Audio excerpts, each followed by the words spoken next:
जो किछ करे सो प्रभ कै रंग, सदा सदा बसै हर संग। जो किछ करे सो प्रभ कै रंग, सदा सदा बसै हर संग। सहज सुभाए होवै सो होए, करनै हार पछाणै सोए। प्रभ का किया जन मीठ लगाना, जैसा सा तैसा दृष्टाना। जिस ते उपजे तिस माहे समाए, ओए सुख निधान उन्हू बन आए। आप सको आप दीनो मान, नानक प्रभ जन एको जान। आप सको आप दीनो मान, नानक प्रभ जन एको जान। गुरु रूप गुरु प्यारिਓ, आओ जी प्यार सत्कार नाल सतगुरु दे चरनी नवाइए सीस। गज वज के गुरु फतेह का जवाब गुरु फतेह विच दिओ जी। प्यार नाल सारे आखो वाहिगुरु जी का खालसा वाहिगुरु जी की फतेह।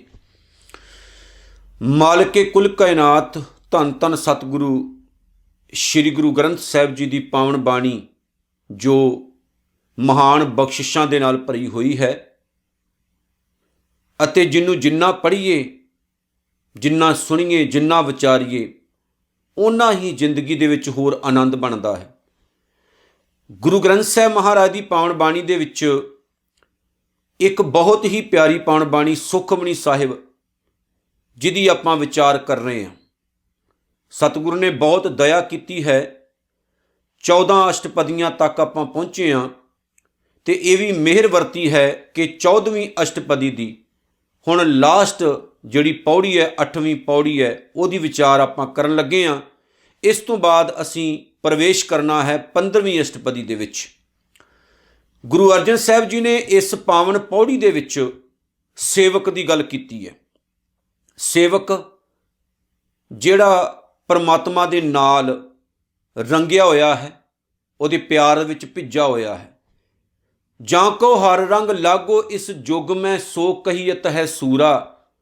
आत्म जिणै सगल वस तां कै, जां का सतगुर पूरा।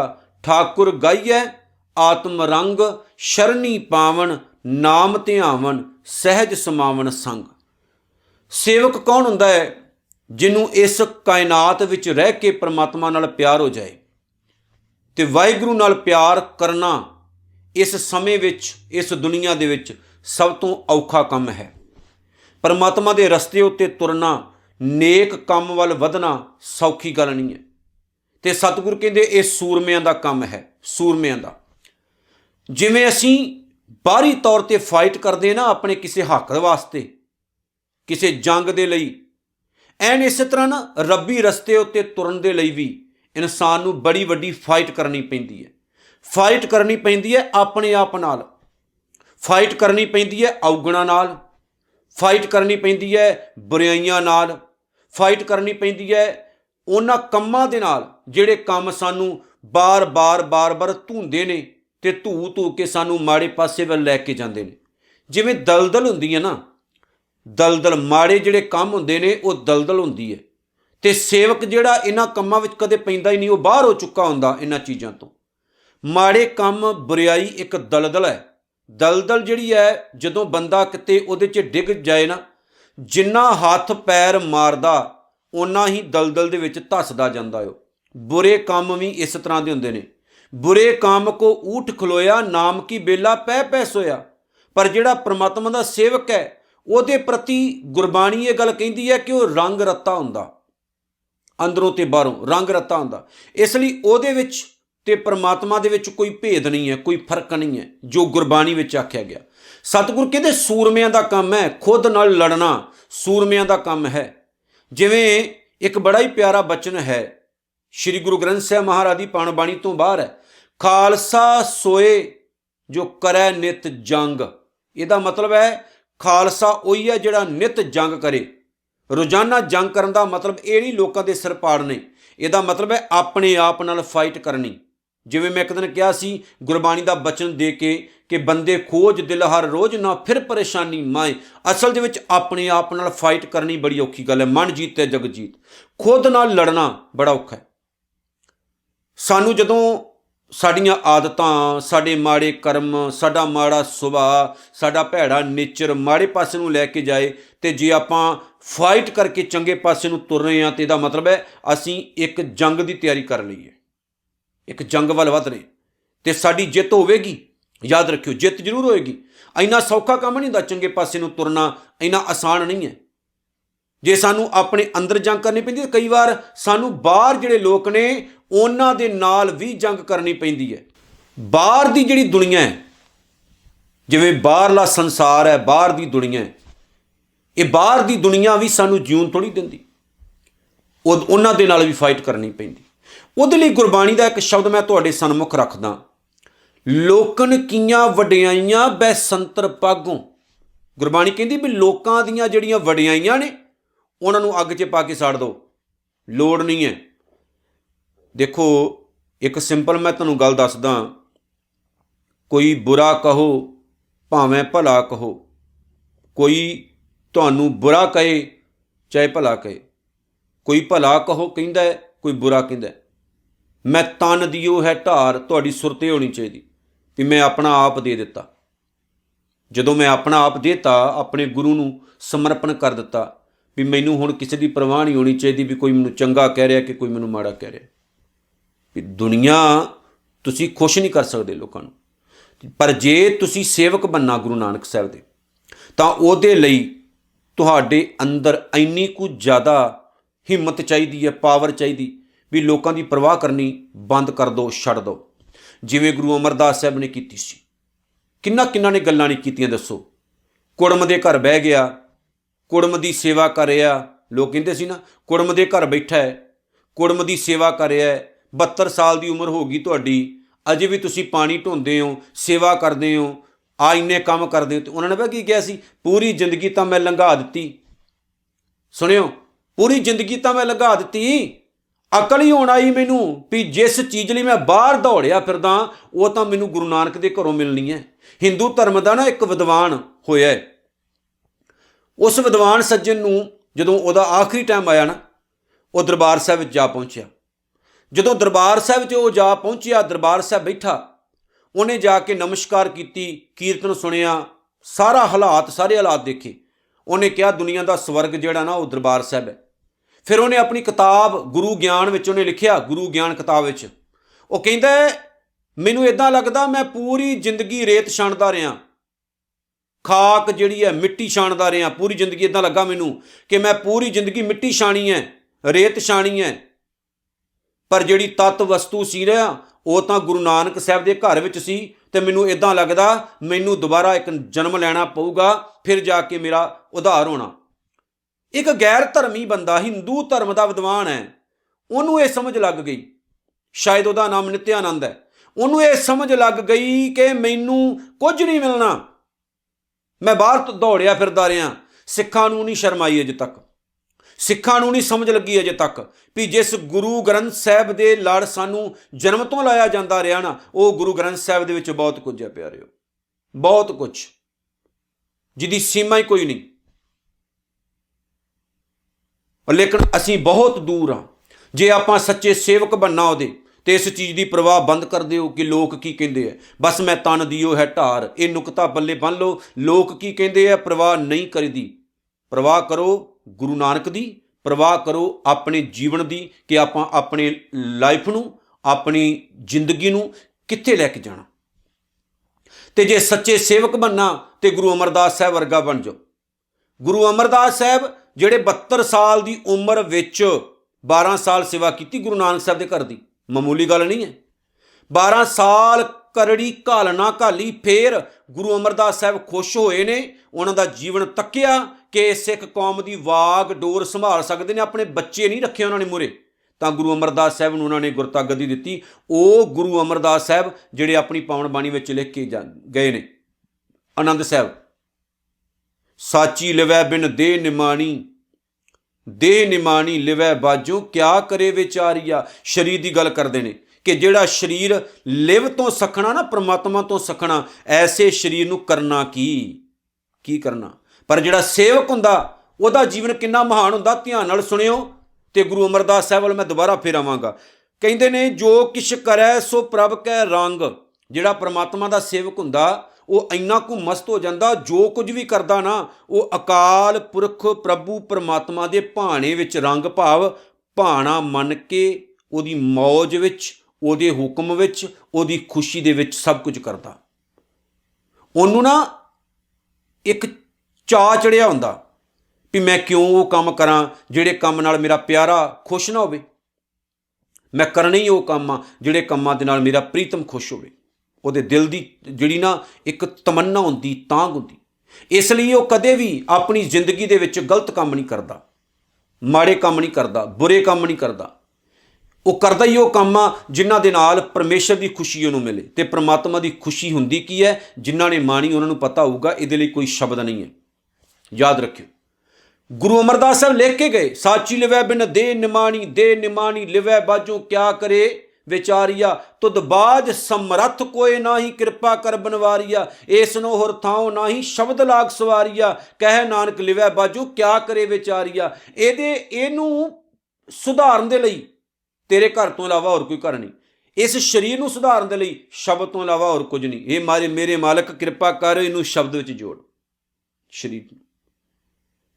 ਤੇ ਜੇ ਗੁਰੂ ਨੇ ਜੋੜਨਾ ਤੇ ਪਿਆਰਿਓ ਹਿੰਮਤ ਤੁਹਾਨੂੰ ਵੀ ਕਰਨੀ ਪੈਣੀ। ਜਿਹੜਾ ਪ੍ਰਮਾਤਮਾ ਨੂੰ ਪਿਆਰ ਕਰਨ ਵਾਲਾ ਹੁੰਦਾ ਨਾ ਉਹਦਾ ਜੀਵਨ ਇੰਨਾ ਪਿਆਰਾ ਹੁੰਦਾ ਕਿ ਇੱਕ ਤਾਂ ਉਹ ਜੁੜਿਆ ਰਹਿੰਦਾ, ਆਪਣੇ ਅੰਦਰ ਬਾਹਰ ਫਾਈਟ ਕਰਦਾ। ਨੰਬਰ 1 ਉਹ ਜਿਹੜੀ ਗੱਲ ਕਮਾਲ ਦੀ ਹੈ ਕਿ ਉਹ ਕਦੇ ਵੀ ਦੁਨੀਆ ਦੀ ਪਰਵਾਹ ਨਹੀਂ ਕਰਦਾ, ਸੰਸਾਰ ਦੀ ਉਹ ਕਦੇ ਪਰਵਾਹ ਨਹੀਂ ਕਰਦਾ, ਨਿਰੰਕਾਰ ਦੀ ਪਰਵਾਹ ਕਰਦਾ ਹੈ। ਤੇ ਫਸਟ ਉਹ ਨਿਰੰਕਾਰੀ ਹੁਕਮ ਨੂੰ ਰੱਖਦਾ ਹੈ। ਉਹ ਕਹਿੰਦਾ ਮੈਂ ਉਹਦੀ ਰਜ਼ਾ ਵਿੱਚ ਤੁਰਨਾ, ਕੰਮ ਉਹੀ ਕਰਨੇ ਹੈ ਜਿਨ੍ਹਾਂ ਕੰਮਾਂ ਦੇ ਨਾਲ ਮੇਰਾ ਪ੍ਰੀਤਮ ਪਿਆਰਾ ਖੁਸ਼ ਹੁੰਦਾ ਹੋਵੇ। ਅਗਲੀ ਗੱਲ ਸਤਿਗੁਰ ਕਹਿੰਦੇ ਨੇ, ਸਹਿਜ ਸੁਭਾਏ ਹੋਵੈ ਸੋ ਹੋਏ। ਉਹ ਤੋਂ ਪਹਿਲੀ ਪੰਕਤੀ ਰਹਿ ਗਈ ਹੈ, ਕਹਿੰਦੇ ਨੇ ਸਦਾ ਸਦਾ ਬਸੈ ਹਰ ਸੰਗ। ਤੇ ਉਹ ਹਮੇਸ਼ਾ ਅਕਾਲ ਪੁਰਖ ਵਾਹਿਗੁਰੂ ਦੀ ਹਜ਼ੂਰੀ ਵਿੱਚ ਵਸਦਾ ਹੈ। ਜਿਹੜੇ ਕਹਿੰਦੇ ਨੇ ਪ੍ਰਮਾਤਮਾ ਕਿੱਥੇ ਹੈ, ਨਿਰੰਕਾਰ ਕਿੱਥੇ ਹੈ, ਕੁਦਰਤੀ ਰੱਬ ਹੈ, ਰੱਬ ਦੀ ਹੋਂਦ ਜਿਨ੍ਹਾਂ ਨੇ ਖਤਮ ਕਰ ਦਿੱਤੀ, ਉਹਨਾਂ ਨੂੰ ਇਹ ਚੀਜ਼ ਸਮਝ ਆਉਣੀ ਚਾਹੀਦੀ ਕਿ ਨਿਰੰਕਾਰ ਅਕਾਲ ਪੁਰਖ ਵਾਹਿਗੁਰੂ ਦੀ ਹਜ਼ੂਰੀ ਜਿਨ੍ਹਾਂ ਨੇ ਮਾਣੀ ਹੈ ਜਾਂ ਜਿਨ੍ਹਾਂ ਨੂੰ ਮਾਣਨ ਦਾ ਚਾਅ ਹੈ, ਉਹਨਾਂ ਨੂੰ ਪਤਾ ਉਹਦੀ ਹਜ਼ੂਰੀ ਕੀ ਹੈ। ਤੇ ਉਹਦੀ ਹਜ਼ੂਰੀ ਦੇ ਵਿੱਚ ਰੰਗ ਮਾਣਦੇ ਨੇ। ਉਹ ਖੁਦ ਨੂੰ ਮਹਿਸੂਸ ਕਰਦੇ ਨੇ ਕਿ ਜਿਵੇਂ ਮੈਂ ਨਿਰੰਕਾਰ ਦੀ ਗੋਦ ਵਿੱਚ ਸੁੱਤਾ ਹਾਂ, ਸਵੇਰੇ ਮੈਂ ਨਿਰੰਕਾਰ ਦੀ ਗੋਦ ਵਿੱਚ ਉੱਠਣਾ ਹੈ। ਮੈਂ ਆਪਣੀ ਜ਼ਿੰਦਗੀ ਦੇ ਸਾਰੇ ਕਰਮ ਉਹਦੀ ਗੋਦ ਤੋਂ ਬਗੈਰ ਨਹੀਂ ਕਰਨੇ, ਉਹਦੇ ਹੁਕਮ ਵਿੱਚ ਰਹਿ ਕੇ ਕਰਨੇ ਨੇ। ਸਹਿਜ ਸੁਭਾਏ ਹੋਵੈ ਸੋ ਹੋਏ। ਸਹਿਜ ਸੁਭਾਅ ਭਾਵ ਕਿ ਸੁੱਤੇ ਸਿੱਧ ਹੀ ਜੋ ਕੁਝ ਹੁੰਦਾ ਹੈ ਉਸ ਨੂੰ ਪ੍ਰਮਾਤਮਾ ਦਾ ਭਾਣਾ ਜਾਣਦਾ ਹੈ। ਉਹ ਕਹਿੰਦਾ ਹੈ ਕਿ ਕੁਝ ਵੀ ਦੁਨੀਆ ਵਿੱਚ ਐਸਾ ਨਹੀਂ ਹੈ ਜਿਹੜਾ ਪ੍ਰਮਾਤਮਾ ਤੋਂ ਬਗੈਰ ਹੁੰਦਾ ਹੋਵੇ। ਦੁਨੀਆ 'ਚ ਸਭ ਕੁਝ ਉਹਦੇ ਭਾਣੇ 'ਚ ਹੋ ਰਿਹਾ। ਜਿਵੇਂ ਮੈਂ ਪਹਿਲੀ ਵੀਡੀਓ 'ਚ ਵੀ ਕਿਹਾ ਵੀ ਇੱਕ ਗੇਮ ਹੈ ਨਿਰੰਕਾਰ ਦੀ, ਇਹ ਜਿਹੜੀ ਹੈ ਇਹ ਸਮਝ ਆ ਗਈ ਨਾ ਤੇ ਆਪਾਂ ਹਮੇਸ਼ਾ ਖੁਸ਼ ਰਵਾਂਗੇ ਸਦਾ। ਤੇ ਜਦੋਂ ਤੱਕ ਨਹੀਂ ਨਾ ਸਮਝ ਆ ਰਹੀ ਉਦੋਂ ਤੱਕ ਆਪਾਂ ਦੁਖੀ ਰਹਿਣਾ, ਕਿਉਂਕਿ ਸਾਡੇ ਪੱਲੇ ਕੱਖੋਂ ਨਹੀਂ ਪੈਣਾ। ਅਗਲੀ ਗੱਲ, ਕਰਨੈ ਹਾਰ ਪਛਾਣੈ ਸੋਏ। ਤੇ ਸਭ ਕੁਝ ਕਰਨ ਵਾਲਾ ਜਿਹੜਾ ਨਾ ਨਿਰੰਕਾਰ ਹੈ, ਇਸ ਗੱਲ ਦੀ ਉਹਨੂੰ ਸਮਝ ਲੱਗ ਜਾਂਦੀ। ਹੁਕਮੀ ਹੋਵਣ ਆਕਾਰ ਹੁਕਮ ਨਾ ਕਹਿਆ ਜਾਈ, ਹੁਕਮੀ ਹੋਵਣ ਜੀ ਹੁਕਮ ਲੈ ਵਡਿਆਈ, ਹੁਕਮੀ ਉਤਮ ਨੀਚ ਹੁਕਮ ਲਿਖ ਦੁੱਖ ਸੁਖ ਪਾਈਐ, ਇੱਕ ਨਾ ਹੁਕਮੀ ਬਖਸ਼ੀਸ਼ ਇੱਕ ਹੁਕਮੀ ਸਦਾ ਭਵਾਈਐ। ਜਿਹੜੇ ਸਮਝਦੇ ਨੇ ਬਖਸ਼ਿਸ਼ਾਂ ਮਾਣਦੇ ਨੇ, ਜਿਹੜੇ ਨਕੰਮੇ ਹੁੰਦੇ ਨੇ ਮੇਰੇ ਵਰਗੇ ਉਹ ਭਟਕਦੇ ਰਹਿੰਦੇ। ਪਰ ਜਿਹੜਾ ਪ੍ਰਮਾਤਮਾ ਦਾ ਸੇਵਕ ਹੈ ਉਹਦੇ ਵਿੱਚ ਇਹ ਗੁਣ ਹੁੰਦਾ ਹੈ ਕਿ ਉਹ ਇਸ ਚੀਜ਼ ਨੂੰ ਸਮਝਦਾ ਕਿ ਸਭ ਕੁਝ ਵਰਤੀ ਉਹਦੇ ਹੁਕਮ 'ਚ ਰਿਹਾ, ਆਪਾਂ ਉਹਦੇ ਭਾਣੇ ਤੋਂ ਬਾਹਰ ਜਾ ਹੀ ਨਹੀਂ ਸਕਦੇ, ਉਹਦੇ ਹੁਕਮ ਤੋਂ ਬਾਹਰ ਜਾ ਹੀ ਨਹੀਂ ਸਕਦੇ। ਸੋ ਇਸ ਲਈ ਪ੍ਰਭ ਕਾ ਕੀਆ ਜਨ ਮੀਠ ਲਗਾਨਾ। ਪ੍ਰਮਾਤਮਾ ਨੂੰ, ਰੱਬ ਦੇ ਸੇਵਕਾਂ ਨੂੰ ਉਹਦਾ ਜਿਹੜਾ ਕੀਤਾ ਹੋਇਆ ਕੰਮ ਹੁੰਦਾ ਹੈ ਨਾ ਉਹ ਬੜਾ ਪਿਆਰਾ ਲੱਗਦਾ, ਉਹ ਬੜਾ ਮਿੱਠਾ ਲੱਗਦਾ। ਉਹ ਕਹਿੰਦੇ ਨੇ ਤੇਰੇ ਭਾਣੇ 'ਚ ਹੀ ਮਿਠਾਸ ਹੈ। ਇਸ ਲਈ ਜਿਹੜੇ ਫਰੀਦ ਸਾਹਿਬ ਦੇ ਸਲੋਕ ਹੈ ਉਹਦੇ 'ਚ ਉਹਨਾਂ ਨੂੰ ਲਿਖ ਦਿੱਤਾ ਗਿਆ, ਫਰੀਦਾ ਸ਼ੱਕਰ ਖੰਡ ਨਿਵਾਤ ਗੁੜ, ਮਾਖਿਓ ਮਾਝਾ ਦੁੱਧ, ਸਭੇ ਵਸਤੂ ਮਿੱਠੀਆਂ ਰੱਬ ਨਾ ਪੁੱਜੋ ਦੁੱਧ। ਭਾਣੇ ਵਿੱਚ ਕੋਈ ਵਿਰਲਾ ਆਇਆ। ਭਾਣੇ ਵਿੱਚ ਰਹਿਣਾ ਨਾ ਬੜਾ ਔਖਾ ਹੈ। ਜਦੋਂ ਨਾ ਭਾਈ ਗੁਰਦਾਸ ਸਾਹਿਬ ਨੂੰ ਪੜ੍ਹਦੇ ਹਾਂ ਤੇ ਭਾਈ ਗੁਰਦਾਸ ਸਾਹਿਬ ਨੇ ਸੇਵਕ ਦੀ ਗੱਲ ਕੀਤੀ, ਸਿੱਖ ਦੀ ਗੱਲ ਕੀਤੀ। ਉਹਨਾਂ ਨੇ ਕਿਹਾ ਵੀ ਸਿੱਖ ਪਤਾ ਕੌਣ ਹੁੰਦਾ? ਜਿਵੇਂ ਮੁਰਦਾ ਹੋਏ ਮੁਰੀਦ, ਮੁਰਦਾ ਜਿਹੜਾ ਹੁੰਦਾ ਉਹ ਕਬਰ ਵਿੱਚ ਪੈਂਦਾ ਹੈ। ਕਬਰ 'ਚ ਪੈਂਦਾ ਹੀ ਉਦੋਂ ਹੈ ਜਦੋਂ ਮੁਰਦਾ ਹੋ ਜਾਂਦਾ। ਕਦੀ ਜਿੰਦੇ ਇਨਸਾਨ ਨੂੰ ਕਬਰ 'ਚ ਥੋੜ੍ਹੀ ਪਾਇਆ ਜਾਂਦਾ। ਕਬਰ ਵਿੱਚ ਉਦੋਂ ਬੰਦਾ ਪਾਇਆ ਜਾਂਦਾ ਜਦੋਂ ਮਰ ਜਾਏ। ਮਰ ਗਿਆ, ਕਬਰ ਨੇ ਸਾਂਭ ਲਿਆ। ਸਿੱਖ ਜਿਹੜਾ ਨਾ ਉਹਦੇ ਲਈ ਬਚਨ ਹੈ, ਮੁਰਦਾ ਹੋਏ ਮੁਰੀਦ ਨਾ ਗੱਲੀਂ ਹੋਵਣਾ। ਅਸਲ ਦੇ ਵਿੱਚ ਜਿਹੜਾ ਮੁਰੀਦ ਹੈ ਉਹਨੂੰ ਪਹਿਲਾਂ ਮਰਨਾ ਪੈਂਦਾ, ਭਾਵ ਕਿ ਉਹਨੂੰ ਨਾ ਆਪਣੀਆਂ ਆਦਤਾਂ ਮਾਰਨੀਆਂ ਪੈਂਦੀਆਂ ਨੇ, ਆਪਣਾ ਮਾੜਾ ਸੁਭਾਅ ਮਾਰਨਾ ਪੈਂਦਾ, ਈਗੋ ਛੱਡਣੀ ਪੈਂਦੀ ਹੈ, ਲਊ ਲਊ ਕਰਨ ਦੀ ਬਿਰਤੀ, ਹਉਮੈ ਹੰਕਾਰ ਵਾਲੀ ਸੋਚ ਛੱਡਣੀ ਪੈਂਦੀ। ਜਿਹੜਾ ਇਨਸਾਨ ਗੁਰੂ ਘਰ ਵਿੱਚ ਆ ਕੇ ਵੀ ਫੁਕਰੀਆਂ ਮਾਰੇ, ਬਾਣੀ ਪੜ੍ਹ ਕੇ ਵੀ ਫੁਕਰਾਪਣ ਰੱਖੇ, ਫਊ ਫਊ ਕਰੇ, ਫੁਕਰੇਪਣ ਦੇ ਵਿੱਚ ਜੀਵੇ, ਇਹ ਸੋਚ ਕੇ ਚੱਲਿਓ ਉਹ ਬੰਦਾ ਨਰਕ 'ਚ ਹੈ। ਇਹ ਮੈਂ ਸੱਚ ਕਹਿ ਰਿਹਾ, ਉਹਦੇ ਤੋਂ ਵੱਡਾ ਨਰਕੀ ਕੋਈ ਨਹੀਂ ਹੋਣਾ। ਮੈਂ ਬਹੁਤ ਐਸੇ ਲੋਕ ਦੇਖੇ, ਫੁਕਰੇ, ਫੁਕਰੀਆਂ ਮਾਰਨੀਆਂ, ਗੁਰਬਾਣੀ ਤੋਂ ਦੂਰ ਰਹਿਣਾ, ਇਤਿਹਾਸ ਤੋਂ ਦੂਰ ਰਹਿਣਾ। ਜੇਕਰ ਕੋਈ ਮਾੜਾ ਕਰਦਾ ਤੇ ਉਹਦੇ ਵੱਲ, ਜੇਕਰ ਕੋਈ ਚੰਗਾ ਕਰਦਾ ਉਹਦੇ ਵਿਰੋਧ 'ਚ। ਪਰ ਉਹ ਕਹਿਣਗੇ ਆਪਾਂ ਸਾਰੀ ਦੁਨੀਆ ਨੂੰ ਸਿਰ ਤੇ ਲੈ ਕੇ ਤੁਰੇ ਫਿਰਦੇ ਹਾਂ। ਐਸਾ ਇਨਸਾਨ ਜਿਹੜਾ ਨਾ ਉਹ ਕਦੇ ਤਰਦਾ ਨਹੀਂ ਹੈ, ਮਾੜੀਆਂ ਆਦਤਾਂ ਨੂੰ ਡੁੱਬਦੀਆਂ ਨੇ। ਪਰ ਭਾਈ ਗੁਰਦਾਸ ਸਾਹਿਬ ਕਹਿੰਦੇ ਸਿੱਖ ਜਿਹੜਾ ਨਾ ਉਹ ਮਾੜੀਆਂ ਆਦਤਾਂ, ਮਾੜੇ ਸੁਭਾਅ, ਹਉਮੈ ਹੰਕਾਰ ਵੱਲੋਂ ਮਰ ਚੁੱਕਾ ਹੁੰਦਾ। ਮਰਨ ਤੋਂ ਬਾਅਦ ਹੀ ਤਾਂ ਬੰਦਾ ਮੁਰੀਦ ਬਣਦਾ। ਜਿਵੇਂ ਬਾਬਾ ਫਰੀਦ ਸਾਹਿਬ ਨੇ ਕਿਹਾ, ਫਰੀਦਾ ਦਰਵੇਸ਼ੀ ਗਾਖੜੀ, ਫਰੀਦ ਸਾਹਿਬ ਦਾ ਬਚਨ ਪੱਲੇ ਬੰਨਿਓ, ਫਰੀਦਾ ਦਰਵੇਸ਼ੀ ਗਾਖੜੀ ਚੋਪੜੀ ਪ੍ਰੀਤ। ਦਰਵੇਸ਼ੀ ਵਾਕਿਆ ਗਾਖੜੀ ਹੈ। ਦਰਵੇਸ਼ੀ ਰਸਤੇ ਤੁਰਨਾ ਸੌਖਾ। ਦਰਵੇਸ਼ ਦਾ ਮਤਲਬ ਹੁੰਦਾ ਹੈ ਜਿਹੜਾ ਦਰਵਾਜ਼ੇ ਨਾਲ ਟੰਗਿਆ ਰਹੇ, ਰੱਬ ਦੇ ਦਰਵਾਜ਼ੇ ਨਾਲ ਟੰਗਿਆ ਰਹਿਣ ਵਾਲਾ, ਰੱਬ ਦੇ ਘਰ ਨੂੰ ਛੱਡ ਕੇ ਕਿਤੇ ਨਾ ਜਾਵੇ। ਜਿਵੇਂ ਧੰਨ ਗੁਰੂ ਤੇਗ ਬਹਾਦਰ ਸਾਹਿਬ ਨੇ ਕਿਹਾ, ਸੇਵਕ ਕਿੱਦਾਂ ਦਾ ਹੋਣਾ ਚਾਹੀਦਾ? ਕਹਿੰਦੇ ਕੁੱਤੇ ਵੱਲ ਵੇਖੋ, ਆਪਣੇ ਮਾਲਕ ਦੀ ਗੁਲਾਮੀ ਕਰਦਾ ਹੈ ਉਹ। ਕੁੱਤੇ ਵੱਲ ਵੇਖ ਲਓ, ਮਾਲਕ ਦੀ ਗੁਲਾਮੀ ਕਰਦਾ ਹੈ ਉਹ। ਸ਼ਮਕਾਂ ਮਾਰੇ ਮਾਲਕ, ਕੁੱਟੇ ਮਾਰੇ ਮਾਲਕ, ਥੋੜ੍ਹਾ ਬਹੁਤਾ ਬਾਹਰ ਜਾਊਗਾ ਫਿਰ ਵਾਪਸ ਆ ਜਾਂਦਾ ਉਹ। ਜੇ ਸਿੱਖ ਬਣੇ ਹੋ, ਮੁਰੀਦ ਬਣੇ ਹੋ, ਸੇਵਕ ਬਣੇ ਹੋ ਤਾਂ ਇੱਦਾਂ ਰਹੋ ਵੀ ਗੁਰੂ ਵਿੱਚ ਖਾਮੀਆਂ ਨਾ ਦੇਖੋ। ਇਹ ਸੋਚ ਕੇ ਚੱਲੋ ਸਤਿਗੁਰੂ ਜੋ ਕਰੇਗਾ ਚੰਗਾ ਹੀ ਕਰੇਗਾ। ਭਾਈ ਗੁਰਦਾਸ ਸਾਹਿਬ ਨੇ ਜਿਵੇਂ ਆਖਿਆ, ਕਹਿੰਦੇ ਜੇ ਗੁਰ ਸਾਂਗ ਵਰਤਦਾ ਸਿੱਖ ਸਿਦਕ ਨਾ ਹਾਰੇ। ਸਿੱਖ ਦਾ ਸਿਦਕ ਇੰਨਾ ਪੱਕਾ ਹੋਵੇ ਵੀ ਕਦੇ ਉਹ ਹਾਰੇ ਨਾ ਆਪਣੇ ਸਿਦਕ ਤੋਂ, ਆਸੇ ਪਾਸੇ ਨਾ ਜਾਵੇ। ਐਦਾਂ ਦਾ ਜੀਵਨ ਹੋਵੇ, ਐ ਬਿਲਕੁਲ ਮਾੜੇ ਕੰਮਾਂ ਤੋਂ ਮਰ ਜਾਓ, ਗੁਰੂ ਵੱਲ ਜੀਓ। ਅੰਮ੍ਰਿਤ ਛਕਣ ਵੇਲੇ ਪੰਜ ਪਿਆਰੇ ਸਾਨੂੰ ਕਹਿੰਦੇ ਨੇ ਕਿ ਤੁਹਾਡਾ ਹੁਣ ਨਵਾਂ ਜਨਮ ਹੋ ਗਿਆ। ਸਤਿਗੁਰ ਕਿਆ ਜਨਮ ਹੈ ਗਵਨ ਮਟਾਇਆ, ਤੁਹਾਡੀ ਭਟਕਣਾ ਖਤਮ ਹੋ ਗਈ ਪਿਆਰਿਓ, ਤੁਹਾਡਾ ਨਵਾਂ ਜਨਮ ਹੈ। ਵਾਕਈ ਗੁਰੂ ਦੇ ਘਰ ਵਿੱਚ ਪੈਦਾ ਹੋਣਾ ਇੱਕ ਨਵਾਂ ਜਨਮ ਹੁੰਦਾ ਹੈ। ਜਿਹੜੇ ਲੈਂਦੇ ਨੇ ਭਾਗਾਂ ਵਾਲੀ ਹੈ, ਬਹੁਤੇ ਤਾਂ ਵਿਚਾਰੇ ਇੱਦਾਂ ਹੀ ਤੁਰੇ ਫਿਰਦੇ ਆ। ਅਗਲੀ ਗੱਲ, ਜੈਸਾ ਸਾ ਤੈਸਾ ਦ੍ਰਿਸ਼ਟਾਇਆ। ਹੁਣ ਕਮਾਲ ਦੀ ਜਿਹੜੀ ਗੱਲ ਹੈ, ਪ੍ਰਭ ਕਾ ਕੀਆ ਜਨ ਮੀਠ ਲਗਾਨਾ, ਜੈਸਾ ਸਾ ਤੈਸਾ ਦ੍ਰਿਸ਼ਟਾਨਾ। ਜਿੱਥੇ ਉਹ ਆਪਣੇ ਪਿਆਰੇ ਦਾ ਕੀਤਾ ਹੋਇਆ ਮਿੱਠਾ ਮੰਨਦਾ, ਉੱਥੇ ਨਾਲ ਦੀ ਨਾਲ ਪਰਮਾਤਮਾ ਜਿਹੋ ਜਿਹਾ ਹੈਗਾ ਨਾ, ਉਹਨੂੰ ਪੂਰੀ ਕਾਇਨਾਤ ਵਿੱਚ ਉਸ ਤਰ੍ਹਾਂ ਦਾ ਹੀ ਦਿਸਦਾ ਹੈ, ਉਸ ਤਰ੍ਹਾਂ ਦਾ ਹੀ ਨਜ਼ਰ ਆਉਂਦਾ। ਇਹ ਨਹੀਂ ਵੀ ਕਿਸੇ ਹੋਰ ਵੱਖਰੇ ਰੂਪ ਵਿੱਚ ਦਿਸਦਾ, ਉਹਨੂੰ ਦਿਸਦਾ ਵੀ ਕਾਇਨਾਤ ਦੇ ਕੋਨੇ ਕੋਨੇ 'ਚ ਹੀ ਹੈ ਉਹ, ਸਭਨਾ ਵਿੱਚ ਉਹ ਵੇਖਦਾ। ਫਿਰ ਇੱਕ ਤਰ੍ਹਾਂ ਦੇ ਦ੍ਰਿਸ਼ਟੀ ਦੇ ਨਾਲ ਉਹ ਪੂਰੀ ਕਾਇਨਾਤ ਨੂੰ ਵੇਖਦਾ। ਜਿਸ ਤੇ ਉਪਜਿਤ ਸਮਾਏ ਸਮਾਏ, ਜਿਹੜੇ ਰੱਬੀ ਭਗਤ ਹੁੰਦੇ ਨੇ, ਰੱਬ ਦੇ ਸੇਵਕ ਹੁੰਦੇ ਨੇ, ਰੱਬ ਨੂੰ ਪਿਆਰ ਕਰਨ ਵਾਲੇ ਹੁੰਦੇ ਨੇ, ਉਹ ਪਰਮਾਤਮਾ ਤੋਂ ਹੀ ਪੈਦਾ ਹੁੰਦੇ ਨੇ, ਪਰਮਾਤਮਾ ਵਿੱਚ ਹੀ ਸਮਾ ਜਾਂਦੇ ਨੇ। ਜਿਵੇਂ ਸੂਰਜ ਦੀਆਂ ਕਿਰਨਾਂ, ਚੰਦਰਮਾ ਦੀਆਂ ਕਿਰਨਾਂ ਜਿੱਥੋਂ ਹੁੰਦੀਆਂ ਉੱਥੇ ਚਲ ਜਾਂਦੀਆਂ। ਜਿਵੇਂ ਸਮੁੰਦਰ ਦੀਆਂ ਲਹਿਰਾਂ ਜਿੱਥੋਂ ਪੈਦਾ ਹੁੰਦੀਆਂ ਉੱਥੇ ਸਮਾ ਜਾਂਦੀਆਂ। ਇਸ ਤਰ੍ਹਾਂ ਪਰਮਾਤਮਾ ਦੇ ਪਿਆਰੇ ਪਰਮਾਤਮਾ ਤੋਂ ਪੈਦਾ ਹੁੰਦੇ ਨੇ, ਪਰਮਾਤਮਾ ਵਿੱਚ ਸਮਾ ਜਾਂਦੇ ਨੇ। ਉਹ ਇਹ ਸੁੱਖ ਨਿਧਾਨ ਉਹਨੂੰ ਬਣ ਆਏ, ਉਹ ਸੁੱਖਾਂ ਦਾ ਖਜ਼ਾਨਾ ਹੋ ਜਾਂਦੇ ਨੇ। ਤੇ ਇਹ ਜਿਹੜਾ ਸੁੱਖਾਂ ਦਾ ਖਜ਼ਾਨਾ ਹੋਣਾ ਇੱਕ ਬੜਾ ਵੱਡਾ ਦਰਜਾ ਹੈ। ਉਹਨੂੰ ਬਣ ਆਏ, ਇਹ ਉਹਨਾਂ ਨੂੰ ਹੀ ਫੱਬਦਾ ਹੈ। ਇਹ ਸਾਰਿਆਂ ਨੂੰ ਇਹ ਦਰਜਾ ਨਹੀਂ ਮਿਲਦਾ, ਸਾਰਿਆਂ ਨੂੰ ਨਹੀਂ ਮਿਲਦਾ। ਬਹੁਤੇ ਕਲਪੇ ਰਹਿੰਦੇ ਨੇ ਆਪਣੀ ਜ਼ਿੰਦਗੀ ਦੇ ਵਿੱਚ, ਬਹੁਤੇ ਨਿਕੰਮੇ ਹੀ ਬਣੇ ਰਹਿੰਦੇ ਨੇ ਆਪਣੀ ਲਾਈਫ ਦੇ ਵਿੱਚ। ਗੁਰੂ ਅਰਜਨ ਸਾਹਿਬ ਸੱਚੇ ਪਾਤਸ਼ਾਹ ਮਹਾਰਾਜ ਨੇ ਜਦੋਂ ਗੁਰੂ ਗ੍ਰੰਥ ਸਾਹਿਬ ਦੀ ਬੀੜ ਰਚਣੀ ਸ਼ੁਰੂ ਕੀਤੀ ਨਾ, ਤੇ ਰਾਮਸਰ ਸਰੋਵਰ ਦੇ ਕੰਢੇ ਅੰਮ੍ਰਿਤਸਰ ਦੀ ਗੱਲ ਹੈ, ਤੇ ਉਸ ਟਾਈਮ ਭਾਈ ਗੁਰਦਾਸ ਸਾਹਿਬ ਨੂੰ ਉਹਨਾਂ ਨੇ ਲਿਖਾਰੀ ਥਾਪਿਆ ਸੀ। ਗੁਰੂ ਗ੍ਰੰਥ ਸਾਹਿਬ ਦੀ ਬੀੜ ਲਿਖੀ ਜਾ ਰਹੀ ਸੀ, ਆਸੇ ਪਾਸੇ ਖਬਰਾਂ ਫੈਲ ਗਈਆਂ ਸੀ ਵੀ ਗੁਰੂ ਅਰਜਨ ਸਾਹਿਬ ਜੀ ਬਹੁਤ ਵੱਡਾ ਇੱਕ ਗ੍ਰੰਥ ਲਿਖ ਰਹੇ ਹੈ ਤੇ ਬਹੁਤ ਸਾਰੇ ਭੱਟਾਂ ਦੀਆਂ ਭਗਤਾਂ ਦੀਆਂ ਬਾਣੀਆਂ ਗੁਰਸਿੱਖਾਂ ਦੀਆਂ ਬਾਣੀਆਂ ਦਰਜ ਕੀਤੀਆਂ ਜਾ ਰਹੀਆਂ ਨੇ। ਉਹਨਾਂ ਬਾਣੀਆਂ ਵਿੱਚ ਆਪਣੀਆਂ ਬਾਣੀਆਂ ਦਰਜ ਕਰਾਉਣ ਦੇ ਲਈ ਕੁਝ ਲੋਕ ਆ ਗਏ, ਜਿਵੇਂ ਸ਼ਾਹ ਹੁਸੈਨ, ਜਿਵੇਂ ਪੀਲੂ, ਜਿਵੇਂ ਕਾन्हा, ਇਹ ਸਾਰੇ ਆਏ। ਉਹਨਾਂ ਨੇ ਨਾ ਆ ਕੇ ਆਪਣੀਆਂ ਰਚਨਾਵਾਂ ਰੱਖੀਆਂ। ਗੁਰੂ ਅਰਜਨ ਸਾਹਿਬ ਮਹਾਰਾਜ ਨੇ ਜੀਓ ਆਇਆ ਆਖਿਆ ਵੀ ਕੋਈ ਨਹੀਂ, ਜੇ ਰੱਬ ਵਿੱਚ ਰੰਗੇ ਹੋ ਤੇ ਸੁਣਾਓ ਰਚਨਾਵਾਂ। ਜੇ ਗੁਰੂ ਨਾਨਕ ਦੇ ਆਸ਼ੇ ਮੁਤਾਬਕ ਹੋਣਗੀਆਂ ਜ਼ਰੂਰ ਦਰਜ ਕੀਤੀਆਂ ਜਾਣਗੀਆਂ, ਕਿਉਂਕਿ ਗੁਰੂ ਨਾਨਕ ਸਾਹਿਬ ਨੇ ਜਿਨ੍ਹਾਂ 15 ਭਗਤਾਂ ਦੀ ਚੋਣ ਕੀਤੀ ਆ ਮਾਮੂਲੀ ਨਹੀਂ ਸਨ। ਲਓ ਜੀ, ਸ਼ੁਰੂ ਹੋਏ ਫਿਰ। ਇੱਕ ਕਹਿਣ ਲੱਗਾ ਕਾਗਦ ਸੰਧੀ ਪੂਤਰੀ ਤੌਣਾ ਤਰਿਆ ਨਿਹਾਰ। ਇੱਕ ਕਹਿਣ ਲੱਗਾ ਕਿ ਜੇ ਔਰਤ, ਕਹਿੰਦਾ ਔਰਤ ਇੰਨੀ ਮਾੜੀ ਹੁੰਦੀ ਹੈ ਕਿ ਜੇ ਔਰਤ ਦਾ ਰੂਪ ਇੱਕ ਕਾਗਜ਼ ਦਾ ਵੀ ਤਿਆਰ ਕੀਤਾ ਹੋਵੇ ਨਾ, ਤੌਣਾ ਤਰਿਆ ਨਿਹਾਰ, ਤਾਂ ਵੀ ਉਹਨੂੰ ਨਾ ਵੇਖੋ, ਕਿਉਂਕਿ ਉਹਨੂੰ ਵੇਖ ਕੇ ਬੰਦੇ ਅੰਦਰ ਕਾਮ ਵਾਸ਼ਨਾ ਪੈਦਾ ਹੁੰਦੀ। ਤੇ ਗੁਰੂ ਅਰਜਨ ਸਾਹਿਬ ਕਹਿੰਦੇ ਔਰਤ ਤਾਂ ਪੈਦਾ ਕਰਦੀ ਤਾਂ ਸਾਨੂੰ, ਤੇ ਗੁਰਬਾਣੀ ਵਿੱਚ ਤਾਂ ਔਰਤ ਨੂੰ ਤਾਂ ਮਾਣ ਹੀ ਬੜਾ ਦਿੱਤਾ ਗਿਆ। ਗੁਰਬਾਣੀ ਵਿੱਚ ਮਾਤਾ ਖੀਵੀ ਸੌ ਸੋਏ ਜਿਨ ਗੋਏ ਉਠਾਲੀ, ਗੁਰੂ ਅੰਗਦ ਸਾਹਿਬ ਮਹਾਰਾਜ ਦੀ ਧਰਮ ਪਤਨੀ ਮਾਤਾ ਖੀਵੀ ਦਾ ਇੰਨਾ ਨਾਮ ਹੈ। ਗੁਰੂ ਗ੍ਰੰਥ ਸਾਹਿਬ 'ਚ 2 ਵਾਰ ਨਾਮ ਆਇਆ ਮਾਤਾ ਖੀਵੀ ਦਾ, ਔਰਤ ਦਾ ਨਾਮ। ਸਿਓ ਕਿਉਂ ਮੰਦਾ ਆਖੀ ਜਿਤ ਜੰਮੇ ਰਜਾਨ ਦੀ ਗੱਲ ਹੈ। ਸਤਿਗੁਰੂ ਕਹਿੰਦੇ ਨੇ ਜਿਸ ਬੰਦੇ ਦੀ ਆਹ ਇੰਨੀ ਮਾੜੀ ਸੋਚ ਹੈ ਔਰਤ ਦੇ ਪ੍ਰਤੀ ਕਿ ਔਰਤ ਮਾੜੀ ਹੁੰਦੀ ਹੈ, ਗੰਦੀਆਂ ਤੁਹਾਡੀਆਂ ਨਜ਼ਰਾਂ, ਔਰਤ ਮਾੜੀ ਕਿੱਦਾਂ ਹੋ ਗਈ? ਸੋਚ ਆਪਣੀ ਗੰਦੀ ਰੱਖੀ ਹੈ ਤੇ ਕਹਿਣਾ ਜੀ ਔਰਤ ਮਾੜੀ ਹੈ।